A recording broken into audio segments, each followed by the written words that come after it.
Full slate of insiders for you today. Chris Johnston, Pierre LeBrun, and Darren Dreger from Winnipeg. That's where we'll begin. Kyle Connor is now signed long-term with the Jets, so attention focuses to the captain, Adam Lowry. Have those talks already started, Dregs? They have. Not full-scale negotiations just yet, James. I would say preliminary talks between Adam Lowry's agent, Craig Oster, and general manager Kevin Cheveldayoff. But look, Adam Lowry appreciably is now a top priority for the Jets organization. When you think of the strength of the Jets, past, present, and moving forward into the future, it's based on their experience and their nucleus. And Adam Lowry is a key element to the foundation. A strong leader on and off the ice, entering the final year of his 5-year contract. So I expect negotiations begin sooner rather than later. Jack Roslovic endured a long summer and early fall as an unsigned free agent before finally landing with the Edmonton Oilers in the middle of their home opener on Wednesday night. But I think it's interesting how he got here. And really what it came down to this last few days with the season beginning and Roslovic was looking at his options. He could have made more money going elsewhere, but ultimately opted to sign with the Oilers in part because of the winning culture he sees there. The opportunity for him to earn ice time along some of the top players in the league and what he believes will be an opportunity to push his own career to a new level being around the culture in Edmonton. And so the Oilers didn't have the kind of money that other teams did, but with a $1.5 million deal, they managed to convince him this is a good place for him to get his career back going, get back on track, and prove it, essentially, heading into what could be another free agent summer next year.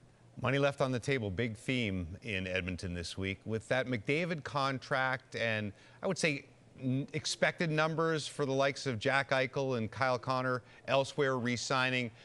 Pierre, does Bill Guerin have any regrets on $17 million a year for Kaprizov?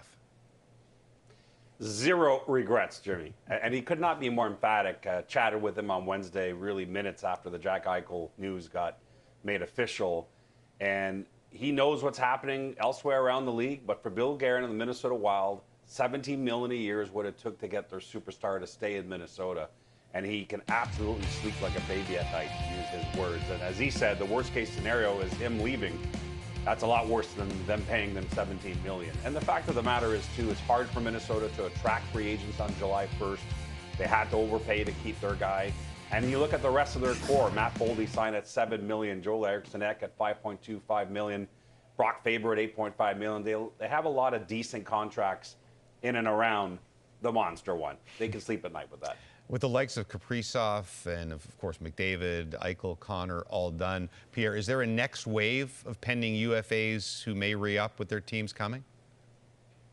Yeah, 3 guys I'm keeping an eye on are Adrian Kempe, Alex Tuch, and Martin Necas. Now, let's start with Kempe, the LA Kings. A lot of pressure there to get him signed if you're LA. You know Anze Kopitar is retiring at the end of the year. There has been ongoing dialogue between J.P. Barry, the agent, and the LA Kings. Nothing imminent, but certainly now that the big contracts around the league are done, that'll have an impact on this negotiation. I think Kyle Connor's deal for $12 million a year enters the conversation now in the Kempe dialogue, just like William Nylander's $11.5 million a year contract already was part of that conversation. So we'll see where that goes. Alex Tuch, I'm told, still quote-unquote good dialogue happening there, but nothing imminent.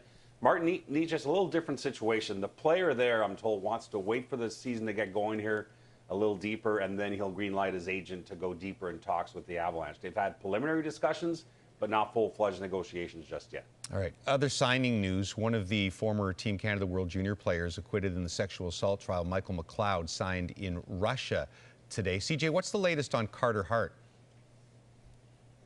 Well, all indications that he will start his comeback to pro hockey in North America. And there's been this window for these reinstated players since October 1st to explore options, talk to NHL teams, arrange visa type of issues in anticipation of next Wednesday when they are formally allowed to register contracts. And with Hart, the expectation remains that he is going to sign or at least arrive with the Vegas Golden Knights organization. That's where he'll likely begin. And those conversations have been ongoing. Again, that can't be finalized in an official way until next Wednesday.